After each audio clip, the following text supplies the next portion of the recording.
Ay naku eto, kakamping, o agree kayo diyan sa sinabi nung Vice Presidente kahapon doon sa kanyang press conference? O sino yung kakamping dito na uma-agree na merong kakamping talagang pumalakpak sa Vice Presidente doon sa niya press conference, press 2. Kung agree kayo sa Vice Presidente, press 2 kung agree kayo sa Vice Presidente na may isang kakamping na papalakpak sa kanya. Wala ho mga kababayan eh. Di ba sabi ni Amor, ako, joke lang. Wala ho mga bossing at walang maniniwala dyan. Ano po? Kung meron tayong masasabi na grupo, kung meron tayong masasabi ng side ng politika sa Pilipinas, ano po, na talagang solid, yung kakamping po mga kababayan. Solid na walang tiwala sa mga Duterte, mga kababayan. Kayo ho, naniniwala kayo dun sa pagkakasabi ng Vice Presidente, yung mga yan, supporter ni Lenny yan, pero pinapalakpakan ako? Maniniwala po kayo doon? Ako hindi ho mga kababayan Hindi po. Dahil simulat sa pool pa lang po, mga kababayan, wala ni isang kakamping ang nakita ko na sumuporta, humanga, at nagtiwala sa mga Duterte.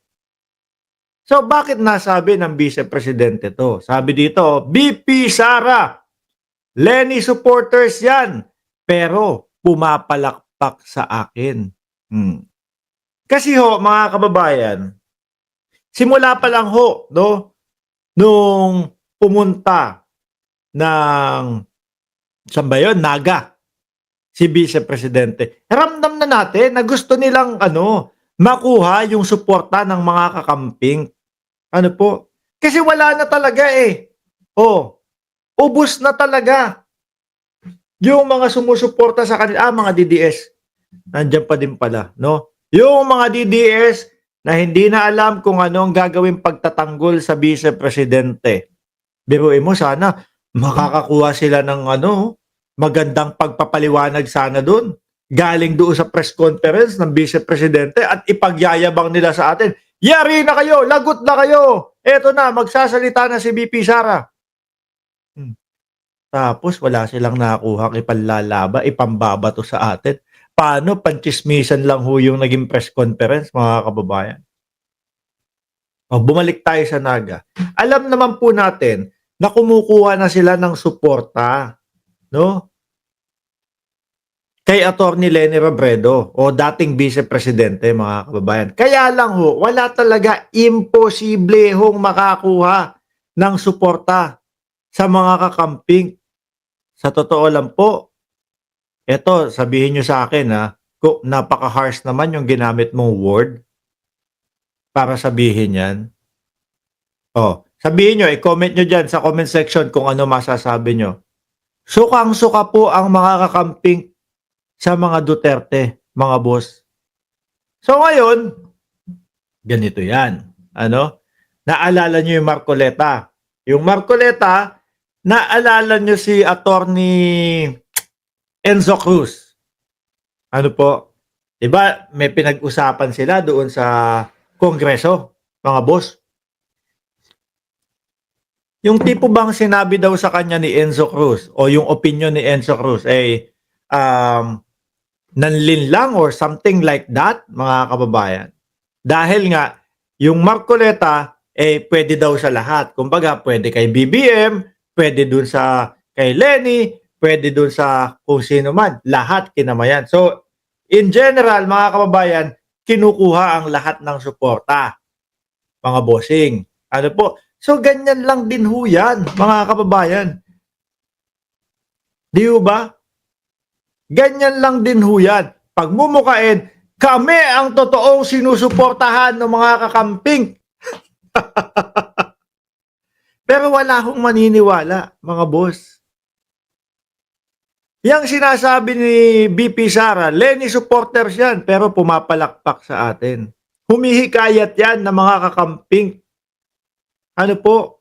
At gusto nilang ipamuka sa mamamayang Pilipino na ito, pati kakamping humahanga sa akin.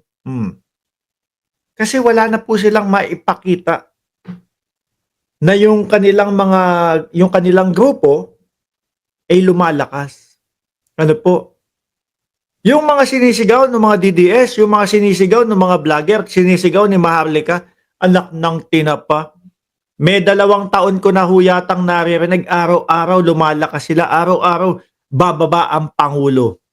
Di ba Shiro Kansaki at Just Vincent? Araw-araw na lang ho sa ginawa ng Diyos, bababa ang Pangulo para kay Maharlika. Araw-araw na lang po na ginawa ng Diyos, 1 buwan na lang ang itatagal ng Pangulo sa kanyang posisyon. Pero hanggang ngayon, nandun pa din, mga kababayan. So eto, para mapagtakpan, yung talagang nauubos nilang supporter, nadamay pa si Lenny. Nadamay pa yung dating vice-presidente, nananahimik na lang nga ho, mga kababayan. Tuloy natin, mga Lenny supporter pa yan, ha? Tignan mo, pumapalakpak sila sa akin. Saad ni Vice President Sara Duterte sa ginanap na press conference. Grabe yun. Higop muna ng kape. Grabe yung pambabastos nila. Kay Atty. Lenny Robredo, mga kababayan. Lalong-lalo na ho nung panahon na nanunungkulan ang dating Pangulong Duterte. Kulang na lang po gamitin natin yung salitang pambabalahura. Yun ang naging trato nila kay Atty. Lenny Robredo. Tayo ho, mga kababayan, hindi tayo magmamalinis. Nung panahon ho ng eleksyon, ako nakikilutang-lutang. Lutang. Nakikiganon-ganon ako Ano po? Bardagulan nung panahon ng eleksyon. Kaso ho, mga kababayan, ngayon parang mas nakita natin kung sino talaga yung lutang. Kasi yung dating yung palutang-lutang natin, pang-asaran lang yun. Ano po? Dahil nagsasalita tayo ng mga lutang kasi nga si Atty. Lenny Robredo para maipaliwanag ng maayos minsan may pabalik-balik siya. Pero alam natin kung ano yung gusto niyang puntohin. Alam natin kung ano yung gusto niyang sabihin. Yung BP natin ngayon, minsan magugulat ka na lang. Biglang, putang ina, sabi pa, sorry, kala ko nasa MRU tayo. Napapa-PI Yung vice-presidente natin ngayon, magugulat siya, biglang magsasalita alam mo yun, yung bata, hinihingi yung relo niya, hindi ibinigay, why should I give it to you? Sabi ng presidente. Gusto daw putulan ng leeg ang Pangulo. Yung mga tip, yun po. Sobra pa sa pagkalutang, mga kababayan. Ano po? Kaya ako, naniniwala ho ako, mga bossing, kung gaano ho nila binalasaubas, si Atty. Lenny Robredo, napaka-imposible po na suportahan sila niyan o suportahan sila nung mga kakamping. Ako ho, naniniwala, mga kababayan. Kahit po napakadami ng kakamping. Naniniwala ho ako, ni isa na tunay na kakamping, imposibleng pumalakpak sa vice-presidente, mga kababayan, mga boss, chief amo, sir.